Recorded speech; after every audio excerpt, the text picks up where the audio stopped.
10 of the 1 to 4 contract. At the very top, you're going to put the 911 address, again, the address of the property. But it's going to be a little different here where you don't see a signature for the buyer or seller on here, because this is talking about the broker's information so that all parties, like the title company and the lender, know who they're dealing with. Let's say, for example, you're writing this offer and you are buyer only as buyer's agent. You're going to select this.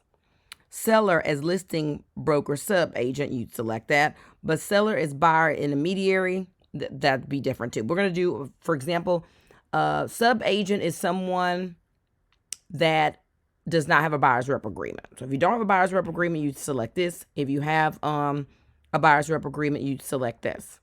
Now, if both the listing brokerage and you, the listing agent, are at the same brokerage, you'll fill out this side, and then we'll go through it. Let's pretend like this is a different listing. Let's say you're putting an offer in on a different property. We're going to go to MLS. And I'm just going to choose. You're submitting an offer for...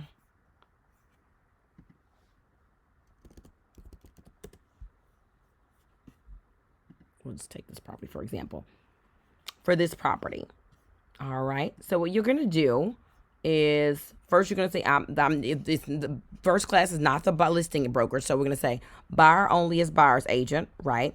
We're going to put first class real estate luxury living, the license number. If you're not sure what the license number, if you go to first class, our private Facebook group,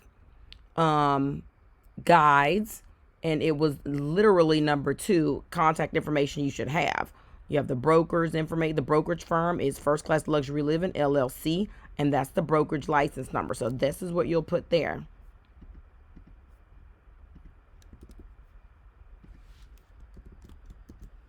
That's what goes there, all right?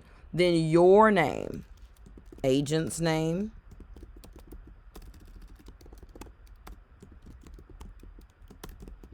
because you're the associate. Your license number. If you're on a team, that's where you'll put your team name, your email address, and your phone number. But then after that is licensed supervisor of associate, and it's me, your broker, Jessica Ebelin, okay? Do not put a broker and firm. Don't put Jessica Ebelin. It's First Class Real Estate Luxury Living and licensed supervisor, Jessica Ebelin. My license number is completely different, and you can find it right here.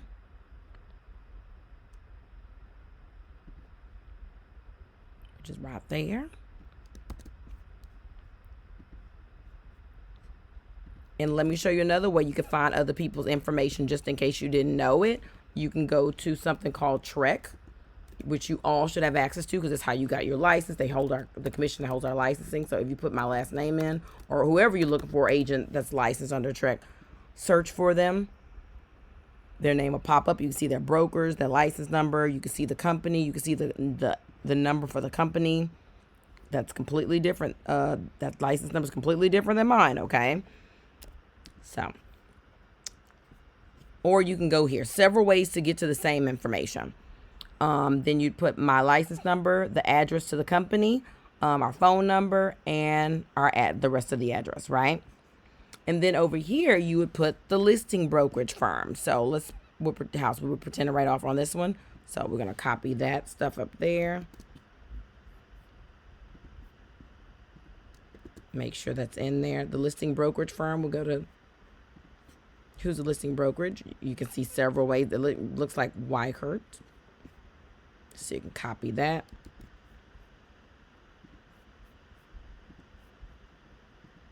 Put that in there. What's the license number to that company? You can do several different ways. You can click there because all those little blue things are hyperlinks. And you see it says broker license corp number. That's the corporate license number for the firm.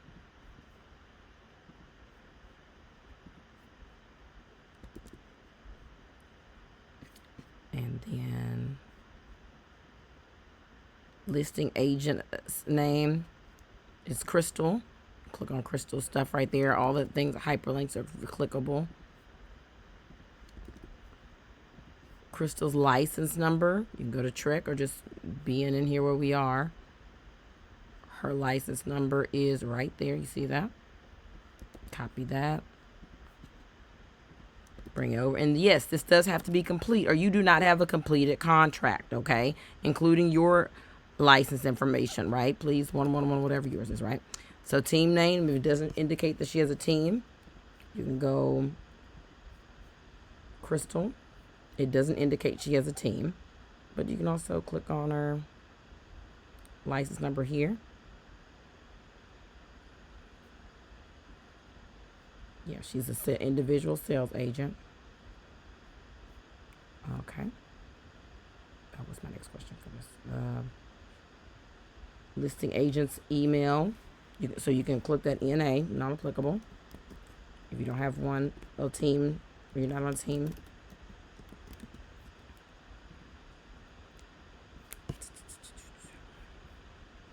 All their information is right here on in MLS agent.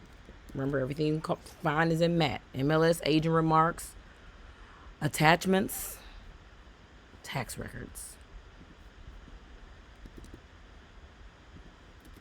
Then you might want to get Crystal's phone number. Go back there. Her number's right there. Agent's phone or sale. You can whichever one.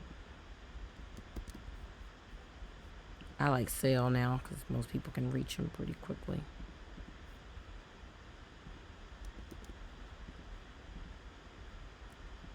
And you can say seller only as seller's agent. So that's how you do that, because neither one of you work for the same brokerage. Licensed supervisor of listing associate. So what you can do is you can click on there. You can also click here. You can see sponsoring brokerage, but if you click on here, you can see who the broker is. It looks like this Carol, this person right here, is that person. So they're sponsoring or supervisor. I got too many things open. Is this person right here, and then you can get their license number right there.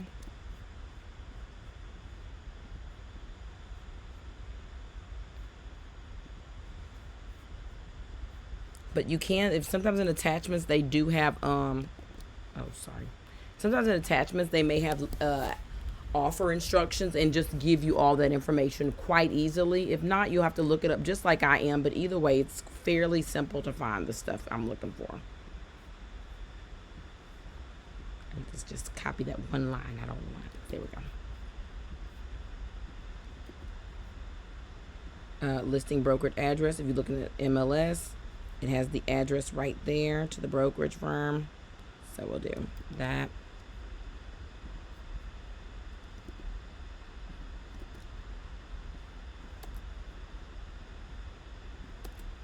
Oops.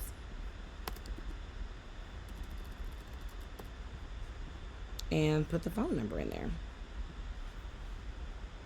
That's the office number there. You see that?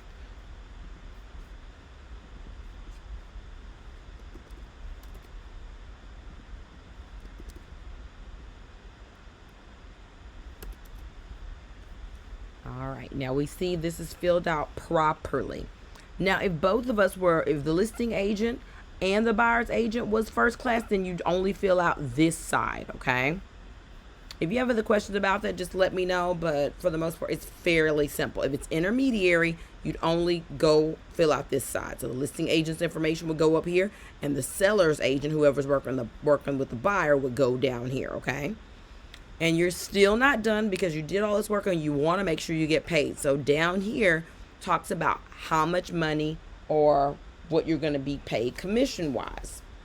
So you can find that on either A, they told you something special, you want to write that in, whatever they told you, or you can go to MLS and you see buyer's agent, their referral. See, the bonuses are usually in there, but it says 3%. So this is where you go here, and I'd write 3%. And there you go. And you would save this. Again, that would finish that off. But that's how that broker information is filled out using Trek using MLS. There's several ways to do it. Several ways. And sometimes they'll even have attachments with their instructions on there on how to do this. All right. All right. Let me know if you have any questions in regards to broker's information on this page, which is page 10 of the contract.